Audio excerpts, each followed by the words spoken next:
है। कहते हैं धिक जीवितम प्रजाहीनम धिक ग्रहम च प्रजाविना धिक धनम च अनपत्यस्य है वो धिक्कार है। धिक कुलम संतति विना उस खानदान को धिक्कार है जिसमें पुत्र ना हो। सन्यासी जी ने देखा उनके माथे की रेखा और देख करके बोले महाराज एक बात बताओ। बोले हाँ बताओ।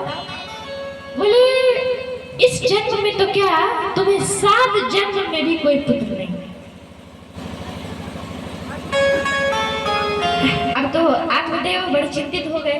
बोले महाराज अब तो मैं एक जन्म का ही लेकर के आया था मरने के लिए, अब मैं आप ही के चरणों में मरूंगा और 7 जन्म तक आप ही के चरणों में रहूंगा। कहते हैं सन्यासी जी सप्त जन्मावधि तव पुत्रों में वच नहीं बचा, मतलब कि तुम्हें 7 जन्मों में भी कोई पुत्र नहीं। जब ये सारी बात सुनी तो उन्होंने कहा अब तो मैं आप ही के चरणों में मरूंगा। बोले अगर ये मेरे चरणों में मरेगा तो मुझे ब्रह्म हत्या लगेगी और ब्राह्मण को मैं ऐसे मरता हुआ देख नहीं सकता। तो बोले चलो कुछ भी हो, अपने झोली से फल निकाला और निकाल करके दे दिया। बोले लो ले जाओ, यह फल अपनी पत्नी को खिला दे। भगवान ने चाहा तो गर्भवती हो जाएगी, भगवान की कृपा से तुम्हें पुत्र हो जाएगा। बोले मान लो ये फल 9 लाख खा रही है, इसको खाने से तुम्हें पुत्र हो जाएगा और इस फल को तुम खा लो। अब जब दूसरों के बच्चे को देखा करते तो इन्हें मन में दुख होता था, तो बोले कि ये फल खा लो। तो सुनो एक काम करो, मैं नहा करके पूजन पाठ करके मैं खा लूंगी, आप जाओ। आत्मदेव चले गए कहीं गांव में घूमने के लिए। अब ये धुंधली फिर से फल लेकर के बैठ गई अपनी गोद में, कुतर्क करने लगी फल खाऊं या ना खाऊं, खाऊं या ना खाऊं। तब तक उसकी पड़ोसन आ गई। बोली बहन क्या कर रही हो?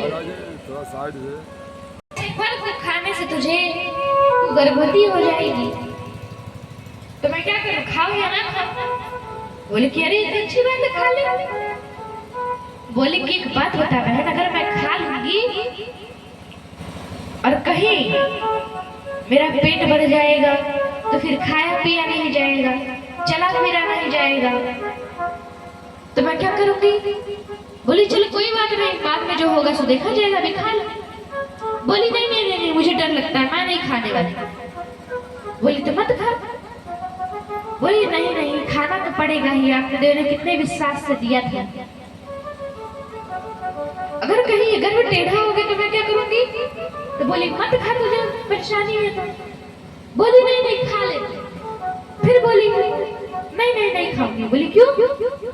बोली इसलिए नहीं खाऊंगी, गर्भवती हो जाऊंगी तो घर का काम कौन करेगा, डाकुओं का आक्रमण हो गया तो, और गर्भवती स्त्री कैसे भागेगी?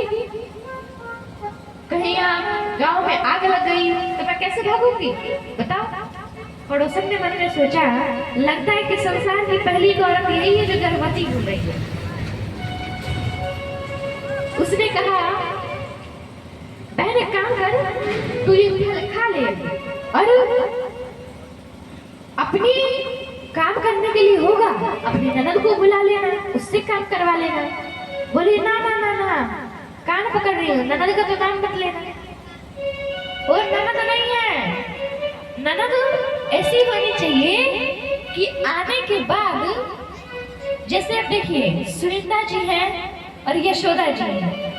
यशोदा जी जब जान जाती है कि सुनीता जी मेरी ननद आ रही है तो खुशी के मारे भर जाती है कि मेरी ननद आ रही है तो मुझे कुछ करना ही नहीं पड़ेगा। सुनीता जी सच में कुछ नहीं करने देती है यशोदा जी को।